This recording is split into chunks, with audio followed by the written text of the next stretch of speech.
Boa tarde, tudo bem com vocês? Bom, estou aqui fazendo o papel do Fernando Oliveira, que continua em férias, está lá em Filadélfia, né, com a Selma e com a Thalitinha. Fernando, se você estiver vendo e ouvindo a gente, um beijo, viu? Volta logo, você está fazendo falta aqui, tá bom? Bem-vindo você que já está aqui conosco ao vivo, hoje é dia 19, quinta-feira, 4 horas da tarde, então nós estamos ao vivo, mas pode ser que você acesse o Koinonia Online para ver esse programa em outros momentos e horários, então seja lá qual for o dia, o horário que você acessar, bem-vindo aqui entre nós.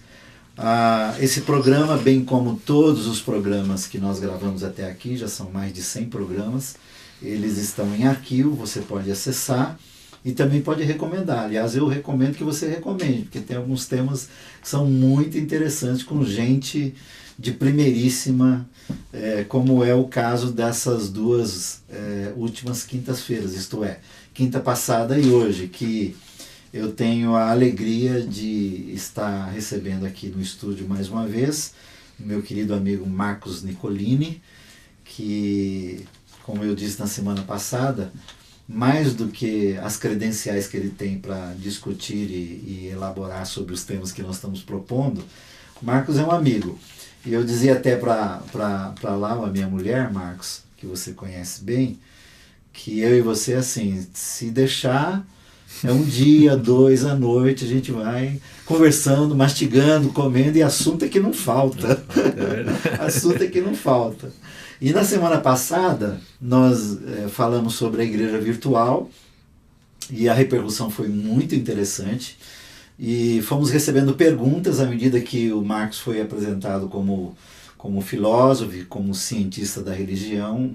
Alguns dos nossos espectadores decidiram lhe fazer perguntas que têm a ver com aquilo que você vem estudando, pesquisando, investigando, porque é o que você é, não é?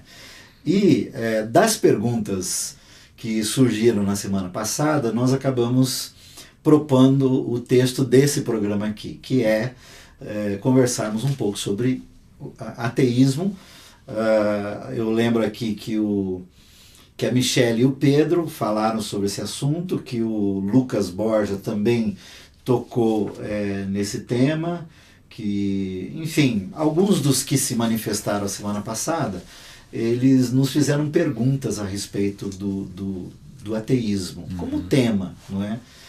E eu queria inserir e dar de novo boas-vindas ao Marcos, lembrar já que na quinta-feira que vem o Marcos volta, e nós teremos aqui um terceiro convidado amigo, Jefferson Ramalho. Nós vamos falar sobre igreja e poder, e essa questão do poder e a igreja, que é uma questão também interessante. Então, o Marcos já está meio como cadeira cativa aqui.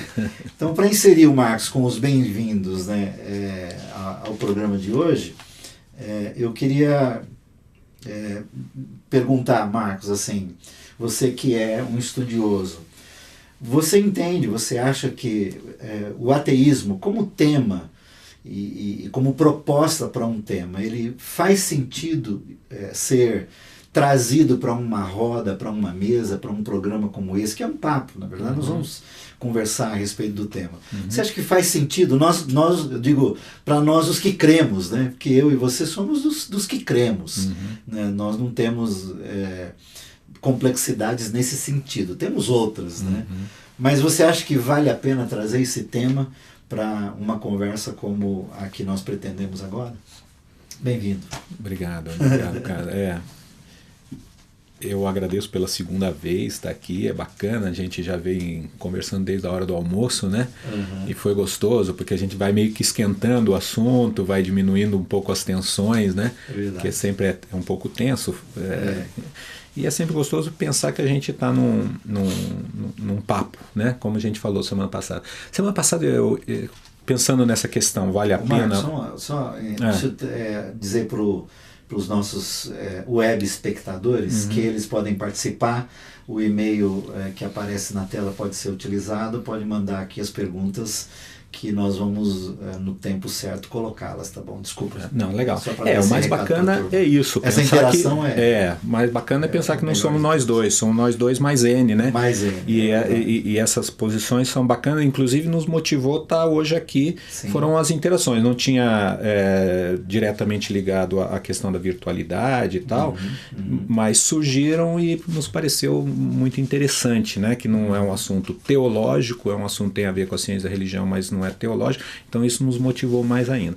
Mas semana passada eu ia começar com uma brincadeira, eu vou tentar fazer essa brincadeira hoje, né? Tinha um desenho animado do Pink e do Brain, ou do Cérebro, que eram dois ratinhos, e eles faziam um monte de peripécias no desenho animado, chegavam no fim e eles davam tudo errado, né? Eles não conseguiam fazer as coisas que queriam fazer, e aí o Pink, que era o bobão, perguntava pro Cérebro, né? E o que a gente vai fazer amanhã? Aí o Cérebro falava o que a gente tenta fazer todos os dias. O que é? Tentar conquistar o mundo, né? Então é mais ou menos isso que a gente está fazendo. Nós estamos fazendo. A gente vai tentar. Você disse que o ateísmo não é um assunto, não é um tema teológico. Ele, embora todos os que conversam a respeito do tema, que falam sobre o tema, ligam o ateísmo às questões religiosas. Por que ele não é um tema teológico? Não é que não é um tema estritamente teológico. Nós podemos ir por uma abordagem.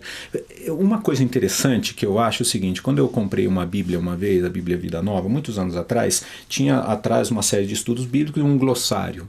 E aí um dos glossários era Deus. E eu acho que era o Russell Shedd, né? O Dr. Shedd. Dr. Shedd, ele ou a equipe dele escreveu assim: a Bíblia não tem nenhuma prova da existência de Deus. E aí ele explicava Deus. Eu acho que nesse sentido que talvez não seja uma palavra, um tema teológico. Porque nós não encontramos no texto bíblico nenhuma comprovação da existência de Deus diretamente. Claro, vão ter pessoas, não, tem sim, aquilo. Não, não tem, vamos dizer, filosoficamente, como a gente pode abordar, uma necessidade de dizer, Deus existe, olha como ele existe, e lista uma série de características ou de evidências provas, enfim, contundentes, vamos dizer assim. Né? Mas parte de um pressuposto de que Deus existe, ou que podemos ter fé em Deus. Que eu prefiro essa segunda do que dizer Deus existe e dizer eu tenho fé em Deus, que é ligeiramente diferente a coisa, né? Mas eu acho que é um tema interessante à medida que nós somos pessoas do século XXI e estamos inteirados nessa discussão, né? Se Deus... para que serve Deus, vamos chamar assim, que é ruim falar isso, mas... precisamos crer em Deus? Faz sentido. Faz sentido. No que essa fé nos auxilia? No que essa fé nos possibilita? Ou o que se nos abre a partir dessa expressão de fé? Eu acho que é isso. Então, num certo sentido, a discussão, como a gente falou na hora do almoço, num certo sentido a discussão fé, ateísmo e teísmo, ele é uma discussão válida. Para nós pensarmos num outro sentido, nós podemos chegar e dizer não tem a mínima validade. Né?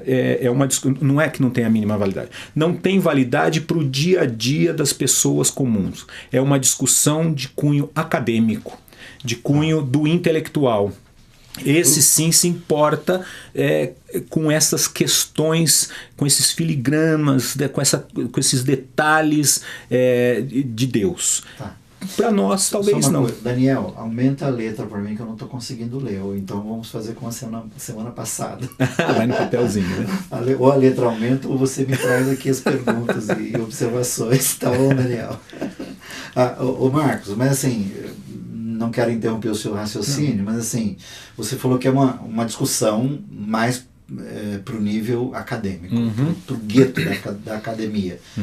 Mas o ateísmo, ele é um problema para o indivíduo do senso comum, que é religioso normalmente e crente, né? Ele crê. Né? O ateísmo é um problema para esse... pro povo de senso comum, do tipo, se sente desconfortável em lidar com o tema, à medida que Deus para ele é algo absolutamente inquestionável, não deveria entrar numa roda de discussão. Eu acho que a discussão vamos dizer, para a pessoa comum, ela se sente desconfortável porque ela entra numa discussão que não necessariamente ela deveria entrar. Eu acho que a gente podia demonstrar, não é a palavra, mas tentar um raciocínio que nos faça um trânsito. Porque nós estávamos discutindo na hora do almoço, e uma das perguntas é essa, né? O ateísmo é um assunto do século XXI. Onde é que começou isso? Onde começa isso, né? A gente estava discutindo. 500 anos antes de Cristo existiu um povo pequenininho, tal, chamado, que hoje nós chamamos de gregos, e algumas pessoas começaram a querer discutir ou conversar ou buscar conhecimento a partir das coisas que eles chamavam de physis, da física, da natureza, né? Eram chamados filósofos pré-socráticos. E eles começaram a buscar as razões que tinham de existir o que existe. Por que existe alguma coisa e não nada? Que é a grande pergunta que as pessoas fazem, né? Nós estamos falando de antes de Cristo. 500 anos antes de Cristo. Não existia Cristo, não tinha um contato entre o pessoal da Palestina e o pessoal da Grécia, não um contato direto e contínuo, né? Eles eram grupos bem distintos. Os gregos começam a fazer essa pergunta contrapondo a tradição deles, que era uma tradição de uma ordem vindo dos mitos gregos, a fundação do mundo, das coisas do mundo a partir dos deuses. E essa fundação do mundo a partir dos deuses impunha ou determinava ou colocava uma certa ordem em todos os âmbitos da vida. Certo. Ordem religiosa, política, social, econômica, privada, uma série tudo isso era englobado pela norma dada pelos mitos. Mito não é uma coisa feia de dizer, olha, o mito é uma coisa que não existe. Não, é um certo discurso que tem uma pretensão de organização da vida, né? Que não traz a cientificidade que nós conhecemos hoje. Sim. Agora, teve um grupo de pessoas que começou a questionar o conhecimento a partir dos mitos e começou a olhar para a própria natureza e falou, do que é formada a natureza? Natureza é formada da terra, do fogo, do ar, da água, ou mesmo de átomo, a palavra átomo surge lá, quer dizer, uma coisa indivisível. E eles começaram a perguntar o seguinte, para que eu preciso dos deuses para entender o mundo, o cosmos? Nesse momento surge um pensamento, vamos dizer, ateu. A palavra ateu significa aquele que nega Deus, é isso que é interessante, nega Deus, ou aquele que é abandonado por Deus, né? Então surgem essas pessoas. Essas pessoas são rejeitadas na Grécia. A pergunta que eles fazem, só para a gente, a pergunta que eles fazem é como explicar o todo, o universo e tudo que existe sem a presença de um Deus ou de um mito, é isso? Essa é a pergunta. A pergunta é, eu preciso de um Deus para explicar o todo? Eu preciso de um Deus para explicar o todo. Vamos chamar de uma forma mais moderna, a hipótese Deus é necessária para que eu explique o mundo? Tá, é a partir daí que, vamos dizer assim, que brota essa... Isso. A gente pode chamar de ciência? Não, é um conhecimento, vamos dizer, pré-científico, mas é ali que brota, que está em Gênesis o pensamento científico que vai estar hoje presente, muito forte, está ali. Certo. E eles são acusados de ateus, alguns deles se dizem ateus mesmo, eles falam, eu não preciso de Deus para essas coisas, mas logo em seguida, ou naquele período, surgem alguns filósofos, aí a gente podemos falar de filósofos, Sócrates, Platão, Aristóteles e outros caras, começam então a elaborar alguns modelos, né? Eles começam a produzir ideias que os deuses não são negados. E eles, então, abafam esses ateus que buscam o conhecimento da natureza a partir de outras premissas que os deuses não são atacados. Pelo contrário, são incorporados nos seus pensamentos. Mas o pensamento ateu começa dessas elaborações. Olhar para o mundo e perguntar, eu preciso de Deus para entender o mundo? Que é a pergunta atual também. Agora, Marcos, assim, esse pensamento que brota lá a partir de um confronto com o que havia de mito, não é? E que nós chamamos então, a ciência chama de ateísmo. É o mesmo ateísmo que a gente observa hoje, ou nesse caminho de 2.500 anos, o ateísmo viveu também como outros pensamentos e ciências nuances do tipo, ou sofreu agregamentos de outros pensamentos. O ateísmo de hoje é o mesmo pensamento daquele lá? Então, pelo pouco que eu estudei, mas que me dá uma certa referência, é o seguinte: uma vez que Platão e Aristóteles eles tomam a frente, eles elaboram um mundo, né? Eles pensam o mundo e elaboram um mundo organizado de uma determinada forma. Aristóteles imagina que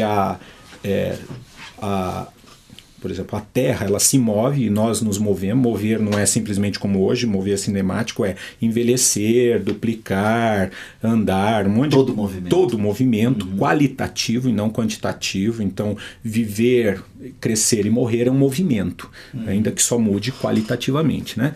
Mas eles elaboram uma série de coisas e no fim desse pensamento aristotélico existe o que eles chamam de motor imóvel, alguma coisa que move tudo, mas não é movido por nada. É a causa primeira de todo o movimento. Né? Então Aristóteles está fazendo isso, por isso que eu digo, ele começa a calar os ateus. Ele fala, não, existe algo maior que, alguns filósofos chamam, o Deus de Aristóteles, é esse motor imóvel. Ele faz tudo acontecer sem que nada faça com que ele aconteça. Ele é causa de si mesmo. Né? Platão também, em outro sentido, dá essa ideia.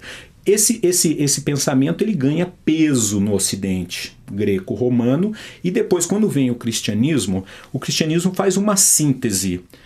Estamos falando isso 500 anos de passagem, quer dizer, mais uns 400, 900 anos de elaborações, né? Não é quase assim, 1000 anos não é o fim de semana que Aristóteles sentou com Agostinho e falou, vamos conversar. Não vamos negociar.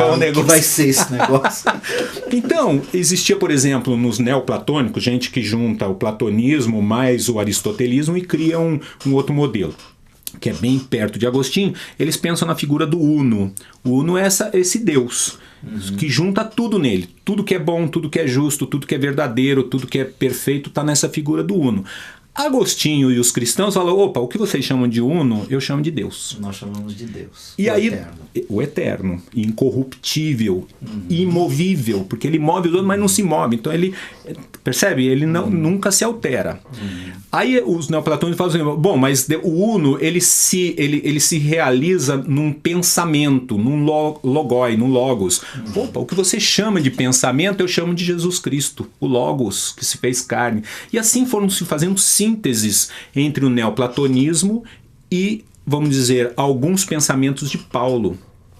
E passa então 1000 e tantos anos, não há presença maciça ou articulada de nenhum tipo de ateísmo. Então, desde o ano 400 a.C. nos gregos até 1300, 1400, essa figura do ateu ele passa, se existe no mundo privado e sem que ele possa se exprimir, porque há uma homogeneidade bastante violenta contra essas pessoas. Violenta, né? No sentido de que quem se levantasse até para escrever alguma coisa a respeito corria o risco de perder a própria cabeça ou ser queimado em praça pública, coisa Exatamente. O que nós precisamos entender é que o cristianismo ele faz uma síntese com uma filosofia. Não necessariamente o pensamento que nós estamos falando ele é cristão. Ele é fundado numa filosofia greco-romana. Toda essa história do universo, o cosmos ser organizado dessa e daquela forma, o uno ser imutável, mais uma... Toda essa parafernália é grega. O que os autores cristãos fazem é ler a Bíblia a partir do grego. Né? Então eles fazem um amálgama entre esses dois pensamentos. E isso é muito importante. Só que o que acontece? Com o passar dos anos, todo pensamento humano tem o problema das suas limitações. Ele mostra sinais de falência, de esgotamento. E aí vem um pensador atrás do outro. Nós temos aí uma série de filósofos teólogos no medievo, né? Desde o 400 até 1300, que tentam trabalhar isso. Só que sistematicamente o pensamento vai mostrando inócuo, vai mostrando as suas fraquezas e ele vai aumentando essas suas fraquezas. Nós temos Tomás de Aquino, que faz então a primeira, de fato, teologia no Ocidente. Ele elabora um pensamento, que é a teologia natural, que tenta explicar, por meio do aristotelismo, todo o funcionamento do Ocidente e prova a existência de Deus. É aí que surgem as primeiras grandes provas Não estou dizendo que é aí que surgem a prova de Deus, são aí Sim. que surgem as grandes provas da existência de Deus. Sim. Com Tomás de Aquino, ele cria 5 provas da existência de Deus. Certo. O qual Deus é colocado no ápice, mas não no ápice da estrutura da criação. Ele é como se ele transcendesse esse ápice. Nós podemos falar todos os seres, o ser humano, o ser cavalo, o ser estrela, o ser. Quando eu chego para Deus... Tudo que existe. Tudo que existe... Mas ele está para cima. Ele não é. Ele não é. Ele está acima do ser. Ele não está nessa categoria. Por ser um motor imóvel. Ele dá o ser, mas ele mesmo não é ser. Entendeu? Então Deus não está nessa escala quantitativa de ser. Quanto mais ser eu tenho, mais perfeito eu vou. Os anjos, por exemplo, têm muito ser. Tá, voltando um pouco. Tá, vamos lá. Você falou dos escritores bíblicos, e esse é um problema que vivemos diariamente. Vivemos aqueles que tentam, com a liberdade que têm, e por conta da fé que abraçaram, que é para a liberdade que fomos chamados, né? De tentar interpretar as escrituras, sobretudo o Novo Testamento. Mas aí a pergunta, os autores do Novo Testamento, eles foram influenciados, e à medida que escrevem esta influência desse pensamento? Então vamos por dois pontos. Cada pessoa é relativa ao seu tempo, né? Daniel, essa última letra que você pôs é a letra que eu consigo ler. Se você colocar a pergunta nesse tamanho, eu consigo. Se não... Esse programa é ao vivo, viu, gente? Por isso que a gente tá... E o Daniel Choi tá lá na outra sala controlando tudo, nos dirigindo aqui. Conversando com as pessoas e jogando para nós. Né? Tadinho do Daniel. Tem um autor italiano, a gente até discutiu na hora do almoço, ele faz um trabalho, é o Jorge Agamben, tem um texto dele que chama O Reino e a Glória.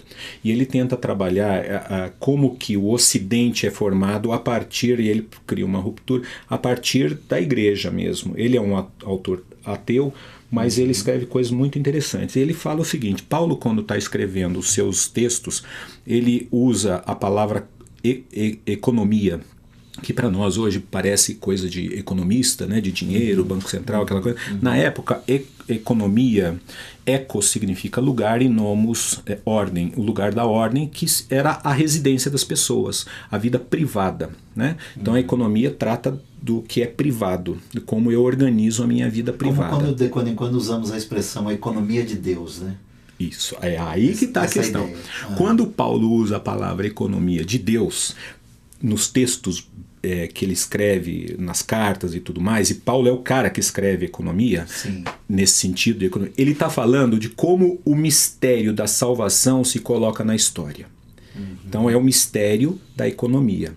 Como que a economia divina, como Deus se coloca até Cristo, até a revelação do Filho de Deus, Cristo, e isso traz a salvação humana. Então é um processo histórico que culmina com a figura do Cristo entre nós. Isso é Paulo. A partir do 3º e 4º século, começa no 2º, mas ele toma intensidade no 3º e 4º século, essa economia, esse mistério da economia passa a ser economia do mistério. Quer dizer, como que a igreja, agora já mais romanizada, muito perto do poder, tem que refletir na terra a ordem que há no céu.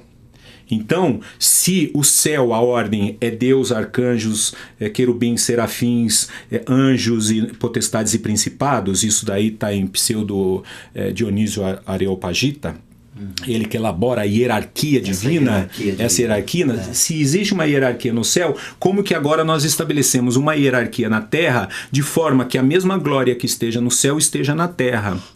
Então, há uma inversão do princípio da economia, de antes uma economia que demonstra o mistério de Deus em sua revelação ao homem, para agora um mistério de como organizamos a vida para que possamos ter algo parecido com o céu. Esse algo parecido com o céu é uma invenção da mente do pseudo Dionísio, porque isso não está na Bíblia. Seria, né? Assim, Deus em Cristo e Cristo na igreja. Quer dizer, essa coisa essa inversão. Isto Ou uma evolução, vamos dizer assim. E ele usa uma frase, pegando esse sentido que você falou, ele diz o seguinte: Deus reina, mas não governa. Ou seja, ele é o soberano de toda a sua criação, mas o governo ele passou à igreja. E a igreja agora tem que, para governar, ou seja, estabelecer uma dada ordem, se espelhar na hierarquia celeste. Certo? Então nós temos um modelo que é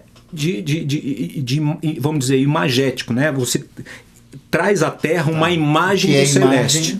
Traduzir. Isso. Só que é uma elaboração de séculos também. Começa primeiro com uma pequena mudança no sentido da economia, como eu falei. Depois você tem isso no século 3, 4. No século 5, 6 você tem o Pseudo Dionísio que faz essa hierarquia. Ele elabora o princípio hierárquico. Hierarquia, hierosarquia. O organograma, né? O organograma. Mas a palavra hierarquia que a gente usa hoje, ela significa hieros é sagrado, arquia é princípio sagrado, que é o princípio de ordenação baseado no sagrado. E ele fala, então, vem o Papa, os bispos, o arcebispo, o bispo, o padre, o clero, que organiza a vida cotidiana das pessoas. Então nós temos uma série de movimentos que fazem, primeiro, que a estrutura, vamos chamar de pagã, mas não no sentido super negativo, mas a estrutura grega não cristã, ela é sincretizada com uma estrutura cristã, alterando os sentidos de palavras aqui e aqui, casando tudo isso para gerar um terceiro modelo que em nada tem nos outros. Mas ele mistura uma filosofia grega e um conjunto de escritos cristãos paulinos. Então é isso que nós estamos ali. Mas, como eu falei, vai esgotando a capacidade de explicação. E aí, por exemplo, o ateísmo entra nesse momento como uma espécie de confronto, e nesse sentido o ateísmo se torna até um pensamento interessante para a fé cristã. Eu só queria dar um passo. Não, mas é legal, me deu timing, porque de repente eu quero ficar numa elaboração e né, as pessoas estão dormindo do outro lado. Mas é importante o seguinte, se Tomás de Aquino elaborou essa estrutura das provas de Deus, colocando Deus para fora da ordem natural, e ele é transcendente absoluto, ele é qualitativamente diferente. O único conhecimento possível de Deus é um conhecimento analógico, que alguns autores chamam. Ou seja, quando eu falo o seguinte, olha, nós temos que ser justos, eu e você, no máximo que a gente vai poder imaginar justiça, é no máximo da justiça humana. E a gente elabora. Quando a gente fala, mas qual é a justiça de Deus? Ela é qualitativamente diferente da minha justiça. Não existe um vínculo. Deus, vamos dizer, ele é justo numa tal ordem qualitativa que o meu esforço máximo nunca ultrapassará, porque ele é transcendente. A mesma coisa a bondade, a beleza, todos esses valores máximos do pensamento. Nós chegamos no máximo em nós mesmos. Nós mesmos. Só que houve um pensador logo em seguida de Tomás de Aquino, quase contemporâneo a ele, que fala o seguinte, não. Deus é o ápice de toda a estrutura. Ele tira a transcendência e põe, vamos dizer, Deus dentro do próprio conjunto. Agora Deus não é mais qualitativamente diferente de nós, mas ele é apenas quantitativamente. Ou seja, eu posso imaginar uma justiça divina que é, vamos dizer, o máximo da justiça humana. Se eu me tornar justo em última análise, eu me torno justo como Deus. Se eu me tornar bom em última análise, eu me torno bom como Deus. Então eu transformo o divino, que antes era qualitativamente diferente de nós, em algo que é apenas quantitativamente diferente de nós. Isso é cristão, né? Totalmente cristão, é um bispo. Cristão. Um bispo, e não existia protestantismo na época. Nós estamos aí. Estou falando só apenas das crises. Por que ele faz isso? É porque está em crise de explicação. Há uma crise crescente de explicação. E é uma tentativa de explicação do mistério que o Paulo chama que é a igreja, né? Que a igreja não estamos mais falando de Paulo, essa é a grande jogada. Então, o Paulo falou do mistério da economia. Nós estamos falando da economia do mistério. Então é uma tentativa de explicar a economia do mistério. Por quê? Porque Deus ordena o cosmos, o mundo, de uma determinada forma, e nós queremos organizar o mundo também. Só que agora Deus é posto nesse mundo e nós falamos, dá para organizar igual, porque Deus está no ápice e é alcançável. Entendeu? Nós estamos nós escapamos de um teor estritamente paulino. Eu estou lendo Agamben, questionável por isso, em vários outros sentidos, mas o Agamben nos permite essa leitura. Nós já deixamos Paulo 1.300 anos para trás. Nós estamos agora numa tradição muito mais grega do que numa tradição paulina. Estamos numa tradição de alguns filósofos. Mas ele faz essa coisa, ele introduz um viés quantitativo, coloca Deus como quantitativamente diferente de nós. Há uma ruína, então o cristianismo, como explicações do mundo, começa cada vez mais patinar. Nós temos nessa época, então, como nós estávamos conversando, a elaboração da ideia de inferno, como nós temos até hoje. Nós temos os 7 pecados capitais surgindo mais ou menos da mesma coisa. A Santa Inquisição surge. Século tudo isso, 13 que você está falando. 13 por aí. Nós temos uma série de instituições que demonstram uma crise profunda, ou seja, instituições que trabalham agora o medo e a violência, porque as coisas como se fosse escapando entre os dedos. Então eu preciso violentamente segurar toda essa estrutura que já não dá mais conta. No século XVI vem Lutero e faz um golpe profundo, eu acho, nessa estrutura do pensamento ocidental. Ele aponta o dedo para o Papa, que é o pontífice, ele é quase abaixo de Deus, é o cara, né? Sim. E ele fala para o Papa: você está mentindo, porque não se pode comprar o perdão divino a partir de indulgências. Ele fere um princípio central do cristianismo ocidental, que é essa capacidade de produção de verdade. Ele diz que aquele que deveria produzir a verdade, que todos têm que respeitar como aquele pronunciador da verdade, ele agora mente. Então ele põe dúvida na verdade. E ele fende a verdade. Agora tem a verdade católica e tem a verdade protestante. E a partir daí você não tem mais verdade. Não tem mais verdade. Você entra numa crise profunda. De verdade. Como cristianismo, né? Obviamente. Como né? cristianismo. Mas aí voltando. Por favor. Aí nesse sentido, o ateísmo entra aí como Isso. uma provocação positiva até para que aqueles da fé cristã revejam a si mesmos e a própria fé? Então, na modernidade começa uma série de trabalhos que começam a demonstrar que todo esse edifício lógico, filosófico do conhecimento atrelando teologia e filosofia é falho. Nesse sentido, o ateísmo, eu concordo com você, ele é profundamente criativo e válido, porque ele simplesmente está falando pro pessoal que tem um cristianismo. Para os teístas. Olha, o que vocês fizeram foi misturar um tipo de conhecimento científico com um tipo de conhecimento religioso, que era muito bom no antigo, né? 1000 anos antes. Mas ele mostrou-se incapaz de sustentar. O que eles começam a criticar não é Deus.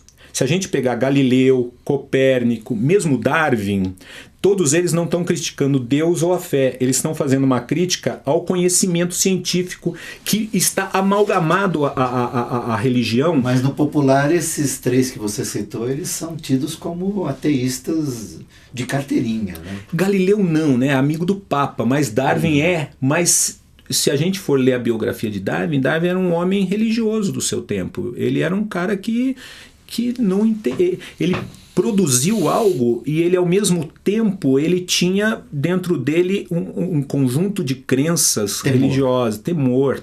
Né? O que ele estava falando é o seguinte: vocês acreditam que Deus criou num estalo tudo. Né?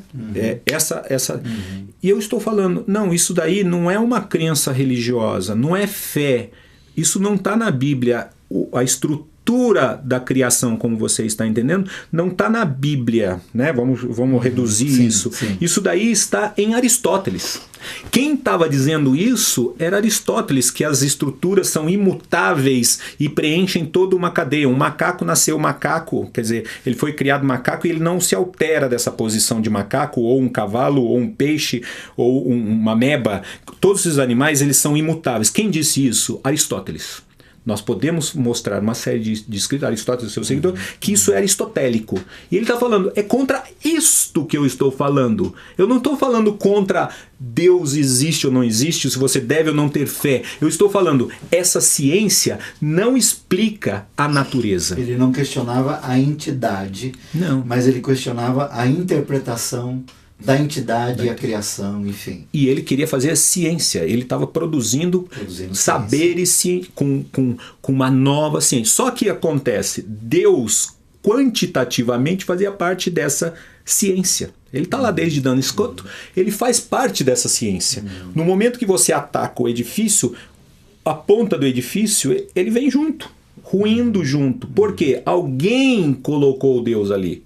Entendi. Certo? Alguém, numa elaboração teológica, filosófica, colocou Deus no ápice da criação dessa forma que eu estou falando, quantitativamente superior a todos os demais, mas coparticipante da mesma criação. Entendi. E aí, Darwin, Copérnico igual, Galileu igual, todos esses igualmente fazem ruir esse edifício, que é um edifício científico. Eles estão fazendo ciência, eles não estão fazendo teologia. Agora, que ateísmo é o que nós estamos vendo hoje e que aparece nas estatísticas do IBGE, da última, dos últimos dados que saíram aí no mercado, na imprensa? Que ateísmo é esse, Marcos? Então, o ateísmo do século XXI, o ateísmo de 2012, de que ateísmo nós estamos falando? Se vocês se lembram, semana passada ou a gente de que falou... ateístas também, né? Se vocês se lembram da semana, você e todo mundo que está aqui, né? Lembrar da semana passada, eu falei que o moderno não é aquele que cria do nada, simplesmente estala o dedo e fala, inventei ou descobri algo. Não, o moderno é aquele que revisita um pensamento antigo e tenta então, sem anacronia, mas de forma original, buscar essa originalidade e falar, não, é aplicável. O que são esses ateístas? Eles estão indo lá para os pré-socráticos que eu falei, estão perguntando o seguinte: a hipótese Deus é necessária para eu fazer ciência? Né? É necessário que eu parta da hipótese Deus para que o edifício do conhecimento que eu estou elaborando tenha sentido? E eles estão falando, não necessariamente. Tá. Alguns sim. Esse acelerador, não é? Lá na Suécia e França. Né? Esse acelerador, que para muitos, né, como foi a internet há 15 anos atrás, né, e outros tantos pensamentos e ciências e buscas, enfim, esse acelerador é um desses itens, por exemplo, de eu preciso de Deus para fazer isso que eu estou fazendo aqui, ou Deus faz algum sentido, ou melhor,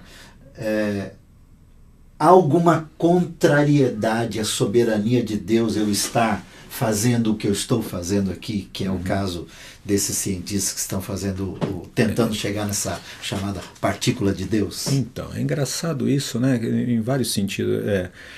Se eu pensar o seguinte, tem alguma contrariedade? Deixa eu dar um exemplo melhor. Quando, por volta de 1500, 1600, alguns irmãos que viram a modernidade surgir falaram o seguinte: nós não vamos entrar nessa, porque isso daí é o mundo, é corrupto, não sei o quê. Eu vou falar isso de grosso modo, sem muita elaboração, no papo mesmo. Me parece que é isso. Eles se negam a caminhar com a modernidade e eles hoje são os quakers, né? A gente às vezes vê esses filmes dos Estados Unidos, aqueles caras que andam nas fazendas com uma charretinha, com um cavalinho, aí na hora que eles vão para a lavoura eles não usam equipamento mecânico, o arado é um cavalo puxando, eles não usam o prego e o martelo, mas são coisas de madeira. Eles usam técnicas que foram elaboradas até 1500, 1600, século XV, século XVI. Mas o interessante é isso, eles usam técnica. Eles simplesmente se negaram a dar o próximo passo técnico. Nós não. Qual de nós que fica falando mal do bóson de Higgs e que não tem um celular, não está agora plugado numa internet, não anda de carro, não anda de avião, não anda de elevador, não tem calça com poliéster, não se protege do frio com uma série de recursos da tecnologia. Algumas tecnologias parece que nos dá medo. Outras tecnologias nos dá conforto. Agradecemos a Deus. Algumas são satanizadas. Satanizadas, outras são divinizadas. Então é esse discurso que ainda parece estar amalgamado, né? Que nós estamos querendo proteger Deus nessa história. Então olhamos toda a ciência que é novidade como um passo do demônio. mas ao mesmo tempo nós não conseguimos escapar dos benefícios. Nós estávamos falando na hora do almoço, por que alguém fica dirigindo um carro de Fórmula 1 a 250 por hora, 50 e tantas voltas? Que coisa mais sem sentido. Mas aí eu brinquei com você, né? Pô, imagina que na hora que você está descendo uma estrada sinuosa à noite de chuva e você tem que fazer uma curva e o teu pneuzinho segura e você faz aquela curva bem suave e não cai no precipício. Seu carro não escorrega. Não escorrega para fora. Nesse momento, tudo aquilo que foi feito na pista Santa Fórmula 1. Santa Fórmula 1, né? Ou os astronautas, que a gente não vê sentido nenhum ficar rodando aí no espaço, mas na hora que a gente vê coisas... O próprio celular, é um telefone mínimo. Microtecnologia, né? Ela é fruto de anos e anos e anos de pesquisa. De pesquisa. Sentido, aí nós nos beneficiamos. E aí nós curtimos, né? Nós curtimos pra caramba. Interessante isso, né? E à medida que, por algum motivo, algum líder religioso faz um comentário de que isso pode estar tocando na soberania de Deus, ou na fé, ou no crer ou deixar de crer, aí já há essa rotulação, né? De que isso é do diabo, do demônio, do inferno, coisa que o valha, né? Me parece que é porque exatamente nós estamos ainda dentro do edifício filosófico platônico. Nós não estamos defendendo a fé, nem os textos que nos são importantes, os textos que nos são sagrados, os textos que nos são referência de vida. Nós não estamos defendendo aquele, como diria John Wesley, aquele aquecer do espírito quando temos ali. Nós estamos defendendo Platão. Nós estamos defendendo Aristóteles, nós estamos defendendo Plotino, Prócopo, Porfírio, que são os elaboradores dessa cosmologia, cosmo-mundo-logia, discurso com pretensão de verdade, essa cosmologia, esse discurso com pretensão de verdade do mundo. Nós estamos defendendo isso que é Platão, Aristóteles e Plotino. Nós estamos fazendo uma defesa de uma filosofia, somos árduos defensores desse mundo estruturado a partir de um pensamento filosófico que não tinha nenhuma pretensão religiosa. Tinha uma pretensão de ser uma elaboração da mente, com pretensão de uma certa verdade. Mas é isso que nós estamos defendendo. Nós não estamos defendendo o fundamento da nossa fé, nós estamos defendendo as crenças de um grego que viveu há 2.500 anos atrás. São lindos os escritos deles, vale a pena serem lidos, mas são textos filosóficos e que, como textos filosóficos, estão dentro do embate filosófico, o embate científico. É como se eu lançar uma ideia qualquer teórica sobre a explicação, por exemplo, do ateísmo e colocar isso na academia como um doutorado. O que vai acontecer? Primeiro eu tenho que passar por uma banca. Eles vão examinar para ver se eu correspondo ao nível de qualidade. Depois isso é jogado para a comunidade científica e vai haver, se o meu texto for bom o suficiente, haver um grande debate. Possivelmente o meu texto vai sofrer grandes reveses. Se eu triunfar por um tempo, beleza, pode ser que ele caia e fala, não, ele não se sustentou. Por quê? Porque ele está no embate acadêmico. Nós estamos colocando um texto filosófico cujo princípio dele é estar no embate filosófico acadêmico como se fosse religião, como se fosse verdade de Deus. Você tem uma ideia, alguns homens do medievo, esses escritores cristãos, que fizeram um trabalho fantástico. Não estou criticando e dizendo que eles são descartáveis ou fizeram besteira. Não, eles fizeram um trabalho maravilhoso de síntese. Mas eles chamavam de Platão de um homem santo antes de Cristo. É como se ele fosse um profeta pré-cristão que já anunciava as bases filosóficas sobre o qual Cristo iria falar. Entendi. Por quê? Porque eles estavam precisando de Platão para responder ao mundo. Nós já não precisamos disso. É isso que nós precisamos fazer. Talvez não nos esforçarmos tanto para defender filosofias. Deixa que a filosofia cuide de si mesma. Agora você não, assim, para tentar aterrizar esse nosso papo, que ele é alto nível por tua causa, obviamente. Mas assim, você não acha, ou você pensa que aquilo que se chama de igreja hoje, né, que tem muito mais a ver com a igreja que é vista, midiática, né, a igreja instituída ou institucional, com todas as suas vertentes que estão aí no mercado, que ela é, em certo sentido, ela é uma igreja ateísta no sentido de não fazer desembocar na vida das pessoas aquilo que de fato a fé cristã propõe no que diz respeito a o que é de fato que tem valor no reino do Eterno Pai? Pois é. Eu acho que essa discussão, por isso que a tua primeira pergunta me vem à memória. Marcos, vale a pena discutirmos ateísmo hoje para a pessoa comum? A resposta é sim, porque é interessante talvez dar essa opinião que eu tenho. Isso tudo que eu estou falando é uma opinião, é uma perspectiva, é um viés. Vale a pena para as pessoas poderem ter um contraponto. Não vale a pena, porque que é a mesma medida do vale a pena, não vale a pena. Porque é uma discussão acadêmica pesada, que eu não estou sequer passando por cima. Eu estou muito de leve apontando alternativas e apontando alguma coisa. Mas tem discussões muito mais sérias, muito mais profundas. A gente não está discutindo, a gente só está fazendo referência. Só referência. Aí são quase 2.000, mais de 2.000 anos aí de conversa. E tem gente que escreve livros atacando e defendendo isso com grande competência. Mas é muito divertido para essas pessoas e eu acho que elas estão certas em fazer isso. Não é que eu estou falando, não, isso é uma perda de tempo. Não, eu acho que é isso mesmo. É a história de novo do Fórmula 1, do bóson de Higgs e do astronauta. São essas discussões que vão nos ajudar, talvez, a desamalgamar o que é a nossa fé e o que é ciência pesada e talvez fazermos uma crítica. Então, essas duas coisas eu acho importante. Agora, a igreja como igreja ateia. A igreja, dentro do ateísmo, como chama Ernest Bloch, ele diz que as origens ateístas do cristianismo, a tese dele é exatamente essa, mas filosófico de novo. Né? O segundo que eu imagino é o seguinte: como nós perdemos tanta energia discutindo sobre criacionismo ou darwinismo, sobre temas que pouca coisa nos acrescentará, nós perdemos exatamente a discussão central.